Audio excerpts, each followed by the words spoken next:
اعوذ باللہ من الشیطان الرجیم بسم اللہ الرحمن الرحیم سبحان اللہ و بحمدہ سبحان اللہ العظیم۔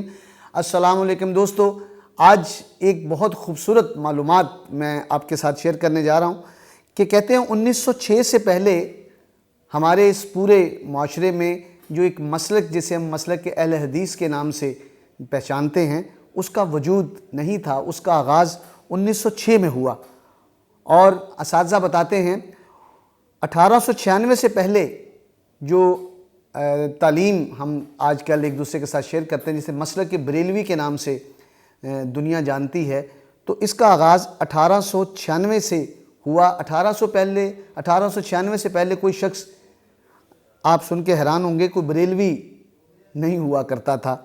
اور اس سے آگے بڑھیں تو 1867 سے پہلے کوئی شخص دیوبندی نہیں تھا۔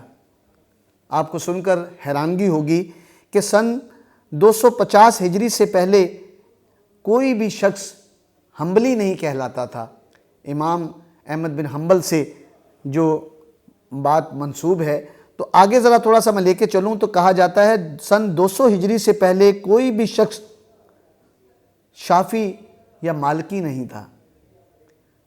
آپ کو سن کر اور زیادہ حیرانگی ہوگی کہ سن 150 ہجری سے پہلے کوئی بھی حنفی اور جعفری نہیں کہلاتا تھا۔ اور دوستو، جبکہ حضرت محمد صلی اللہ علیہ وسلم کی دنیا سے پردہ فرمانے سے پہلے کوئی شخص شیعہ اور سنی نہیں تھا، البتہ سب مسلم ضرور تھے، جو آج کے دور میں شاید کہیں کھو گئے ہیں۔ تو آج ہم نے دیکھنا ہے کہ ہم سب لوگ مالکی، شافعی، حنفی، جعفری، دیوبندی، اہل حدیث، ان چیزوں میں تو بہت زیادہ توجہ رکھ رہے ہیں۔ وہ جو مسلم ہے، وہ جو آقا کا غلام ہے، وہ جو لا الہ الا اللہ محمد رسول اللہ کا کلمہ پڑھنے والا ہے، ہمیں آج یہ کوشش کرنی ہے کہ ہم سب لوگ ایک قوم اور سب ایک امتی اور آقا کے غلام بن کے اپنی زندگیوں کو گزاریں۔ خدارا اپنے آپ کو ان چھوٹے چھوٹے طبقوں، مسلک، علاقوں، فرقوں سے نکال کر وسعت کے ساتھ ہر ایک کا تعلق گنبد خضرا کے ساتھ جوڑنے کی ضرورت ہے۔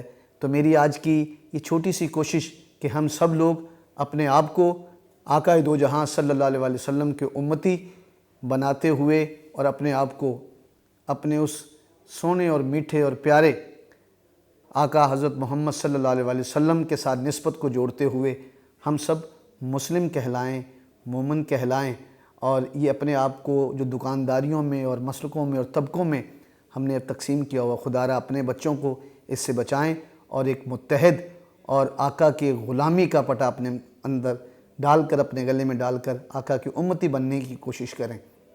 میرا یہ انداز آپ کو اچھا لگا ہو تو اپنی دعاؤں میں یاد رکھیے گا اور اپنے دوستوں کے ساتھ اس بات کو شیئر کیجیے گا۔ یہ معلومات جب مجھ تک پہنچی تو مجھے اچھی لگی، تو میرا جی چاہا کہ میں ضیاء خان غوری ٹی وی دیکھنے والے اپنے پیاروں کے ساتھ شیئر کروں۔ بات اچھی لگے تو یاد رکھیے گا، دعاؤں میں یاد رکھیے گا اور اپنے دوستوں کے ساتھ شیئر کیجیے گا۔ انشاءاللہ اگلی اسی طرح خوبصورت کسی بات کے ساتھ آپ سے ملاقات ہوگی۔ تب تک کے لیے اجازت۔ السلام علیکم ورحمۃ اللہ وبرکاتہ۔